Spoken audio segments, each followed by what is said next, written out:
Certamente, segurança pública é, sem dúvida, um dos maiores desafios da sociedade moderna, sobretudo nos estados, nos países da América Latina, onde nós temos um número imenso de vítimas fatais a cada ano. E, nesse contexto, o Brasil ele se destaca negativamente.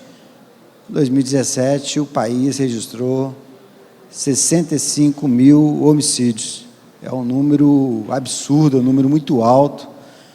E o pior é que isso impacta o futuro da sociedade, porque são jovens que estão morrendo e o capital social, o capital de trabalho que nós perdemos nesse processo. Então, vou falar um pouquinho sobre o que nós estamos fazendo no Espírito Santo, o que fizemos e o que retomamos agora a partir de 2019. Bom, esse programa, o Programa Estado Presente, ele foi implantado em 2011, no início da primeira gestão do governador Renato Casagrande.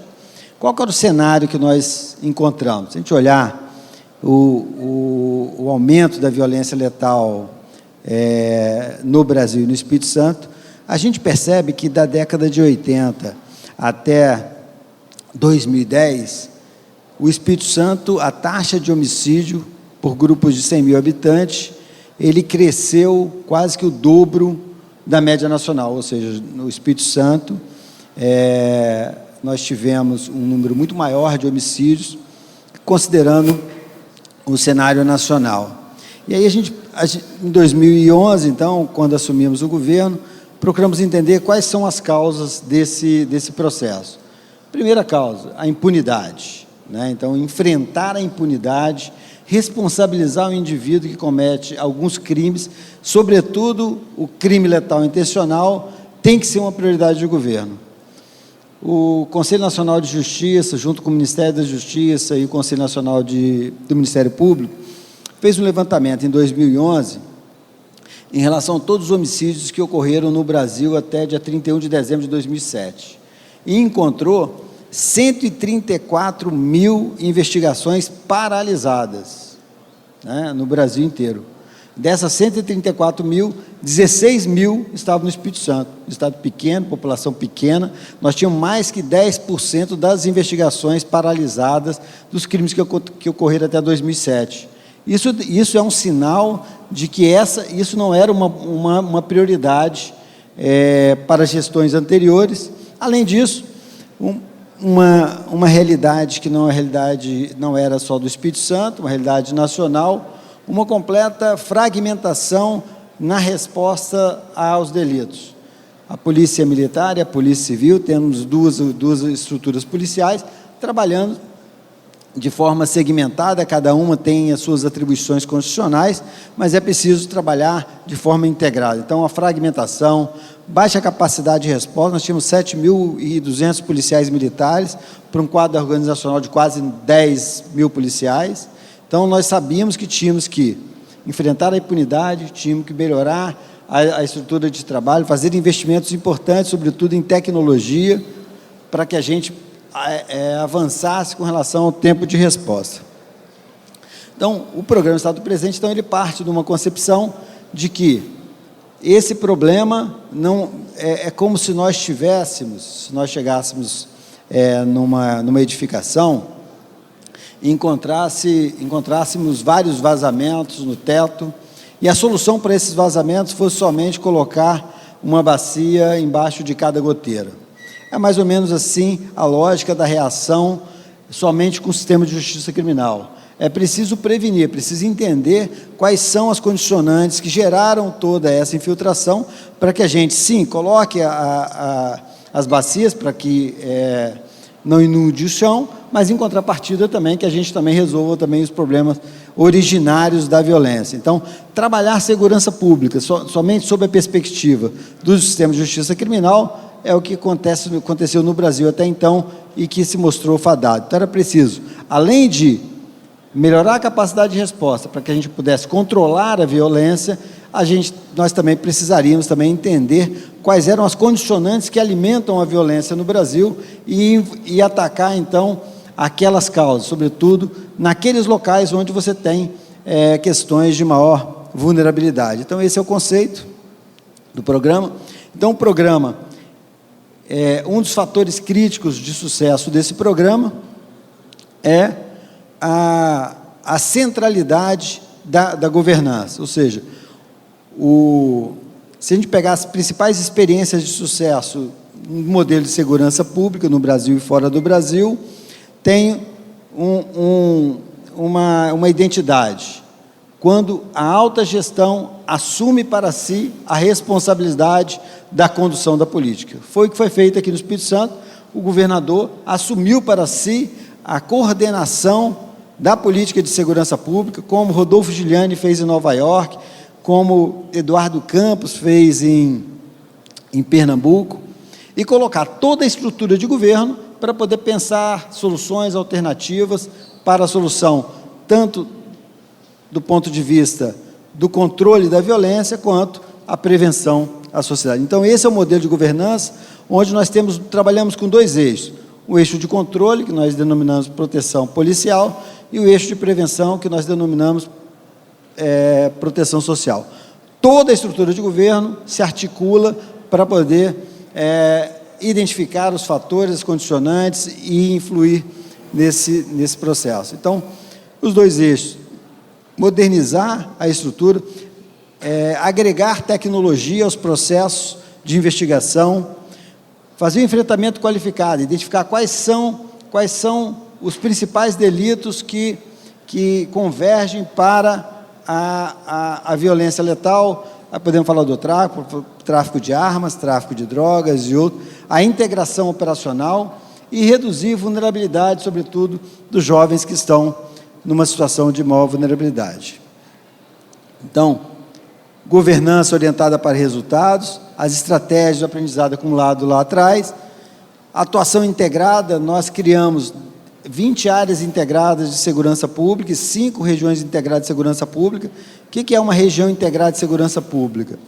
É uma área, um conjunto de municípios onde você tem um comandante da Polícia Militar de alta patente e um superintendente da Polícia Civil, trabalhando conjuntamente, coordenando um grupo de áreas integradas de segurança pública. Aqui também tem um delegado de Polícia Civil e um comandante de um batalhão responsável por um município ou um grupo de municípios.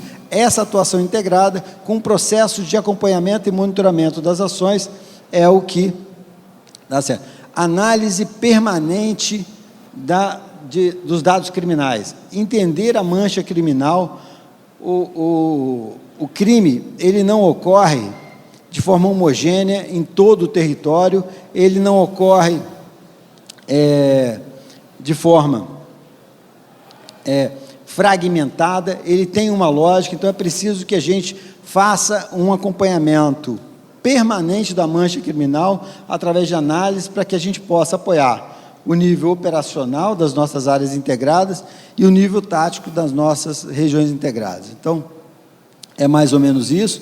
Nós temos aqui as áreas integradas de segurança pública, são 20 no nível operacional. No nível de coordenação tático, de revisão de processo, nós temos 5 regiões integradas, e temos no nível estratégico a Secretaria de Segurança Pública, e nas reuniões mensais, com a presença do próprio governador e de toda a estrutura de segurança pública, além do Poder Judiciário, Ministério Público, Defensoria Pública, Polícia Federal, Polícia Rodoviária Federal, ABIN. Então, é um processo de acompanhamento permanente dos indicadores de violência em todos os municípios do Espírito Santo. Então, como eu disse, são 5 áreas integradas de segurança pública: análise permanente, acompanhamento permanente da mancha criminal, agregando tecnologia aos processos policiais. Naquele período, nós criamos o Olho Digital, onde nós implantamos 1.000 câmeras de vídeo monitoramento nos 16 municípios que apresentavam o maior número de incidências criminais. Nesse momento, nós estamos com um processo de avançar com relação à tecnologia, o cerco eletrônico, para que a gente possa também melhorar a capacidade e tempo de resposta, tanto do ponto de vista de investigação, quanto de vista de prevenção. atuação específica, se nós estamos falando de homicídio, no Espírito Santo, 82% dos homicídios são praticados por arma de fogo. Então, precisamos identificar e prender esses indivíduos que utilizam, que comercializam armas de forma ilegal.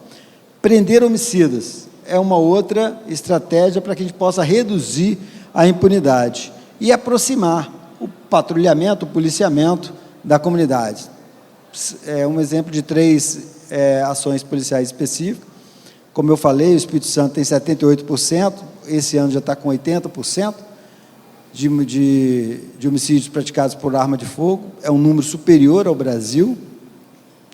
Então, nesse período de 2010 até 2018, nós apreendemos 32 mil armas ilegais nas mãos de criminosos. No Brasil, a taxa de esclarecimento de homicídios gira em torno de 8% a 10%. No Espírito Santo, a partir do programa Estado Presente, como vocês podem observar, a nossa taxa de esclarecimento de homicídios subiu para uma média de 65%.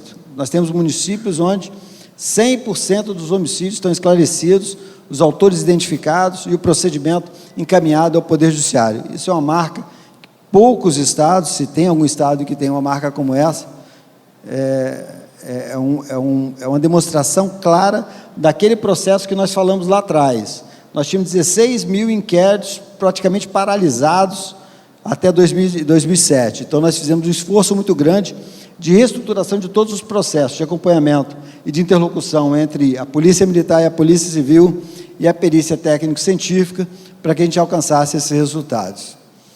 Aqui também, no eixo amarelo, nós temos número de presos, de homicidas que foram presos nesse mesmo período. A gente percebe. E na faixa azul, o número de homicídios registrados. A gente percebe que, de 2011, quando o programa começou a rodar, para 2012, nós fomos avançando na prisão de homicidas. Em 2013, nós ultrapassamos o número de homicidas presos em relação ao número de ocorrências policiais. Evidentemente que esses homicidas presos não se referem somente aos homicídios ocorridos naquele ano, e nós fomos avançando, e hoje nós temos, então, nós conseguimos prender mais homicidas do que o número de homicídios registrados. Então, nós temos 13 mil, nesse período, 13.192 homicidas foram presos pelas nossas forças policiais. Uma resposta forte em relação à redução da impunidade.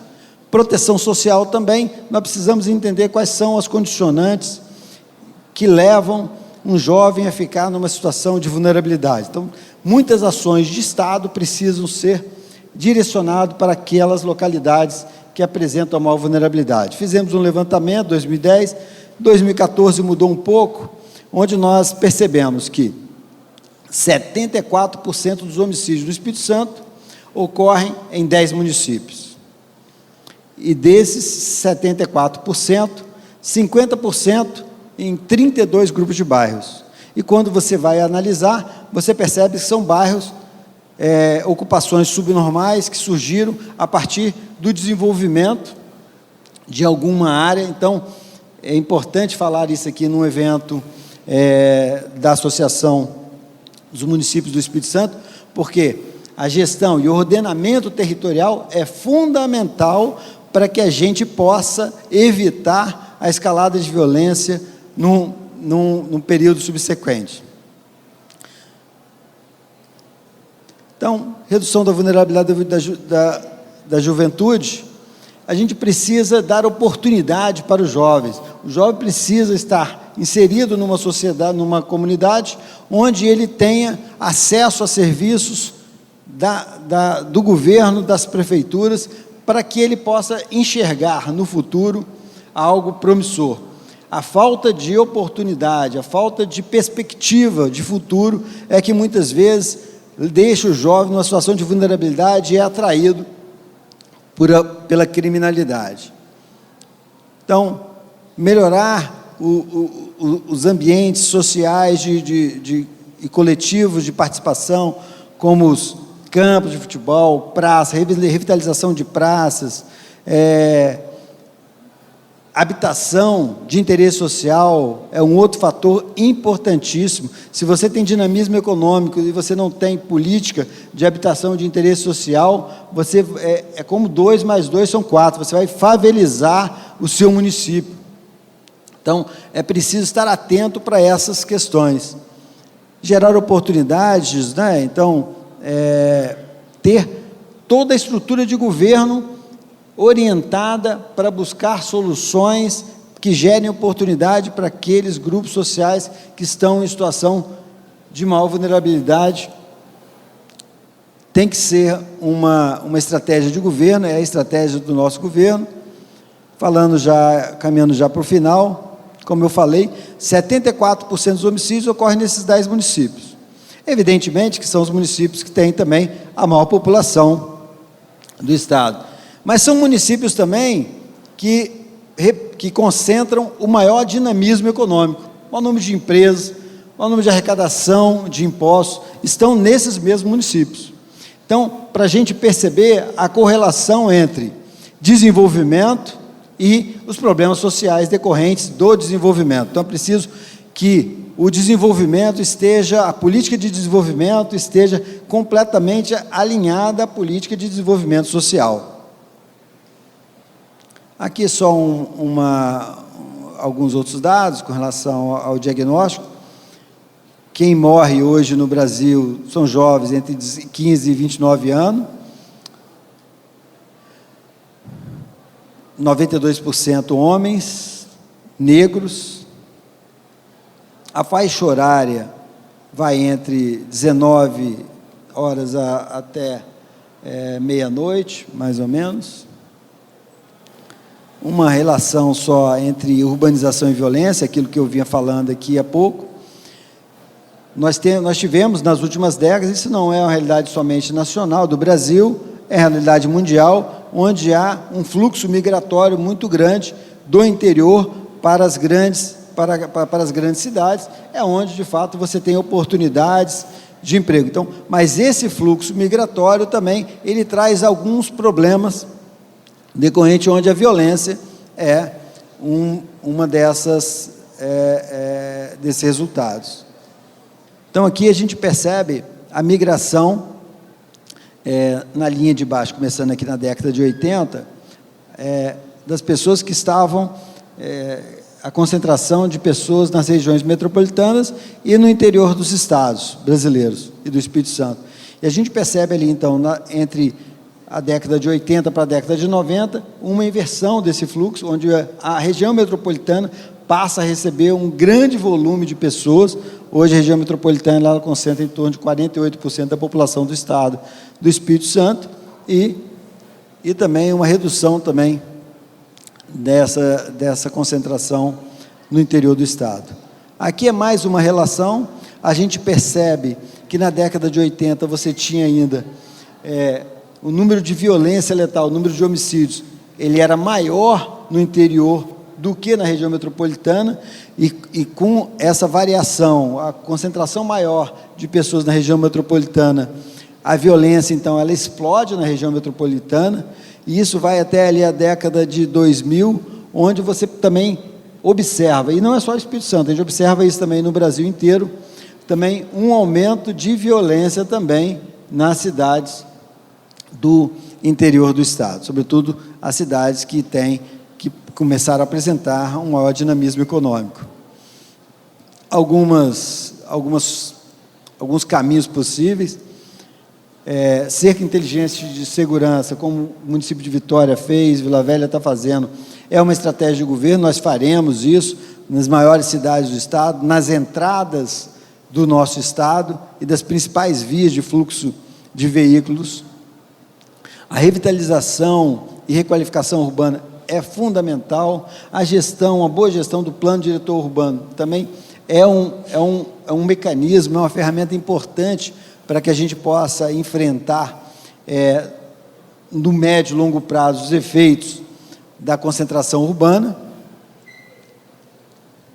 Aqui só um caso de Bogotá, Bogotá conseguiu reduzir drasticamente a violência. Uma das suas estratégias era exatamente o reordenamento urbano, a requalificação, ampliando os espaços dando espaço para que a sociedade pudesse participar. Aqui é o mesmo local, depois de revitalizado. Então, são caminhos que os municípios podem adotar, e isso certamente existem comprovações científicas de que isso funciona.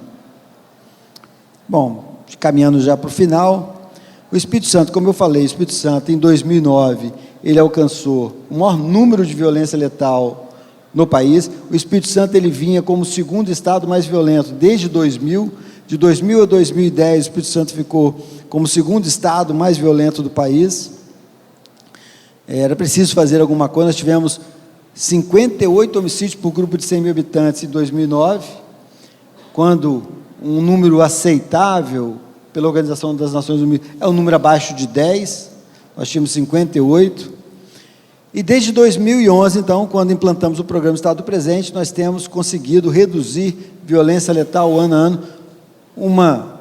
Um ponto fora da curva, 2017, provavelmente em razão das mortes ocorridas durante o processo de paralisação dos policiais militares, mas 2019 continuamos com a mesma tendência. Para a gente perceber, esse aqui é o resultado do primeiro semestre de 2019, nós tivemos 498, se eu não me engano, esse número é esse, 498 homicídios em 6 meses.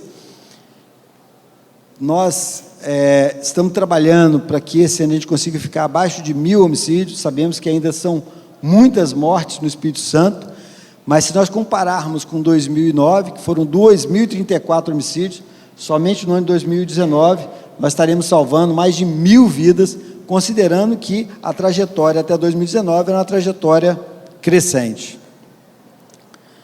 Então é isso, 3.000 vidas preservadas nesse período. Nós éramos o segundo estado mais violento. 2014, último ano do governo Renato Casagrande, nós éramos 8º. 2017, 11º. Esse ano, se Deus quiser, nós devemos ficar entre 17, 17º, 18º estado da Federação dos 27. Ainda tem muito trabalho pela frente. O papel dos municípios nesse processo é fundamental, é importante, o papel da sociedade também. Alguns municípios estão bastante organizados com relação a desempenhar esse papel, com estruturas de gestão de segurança pública, os gabinetes de gestão integrada de segurança pública, coordenada pelo próprio prefeito. Isso tem um resultado muito importante. Então, com essas mensagens, então, eu encerro aqui a minha participação e aguardo aí para os debates. Muito obrigado.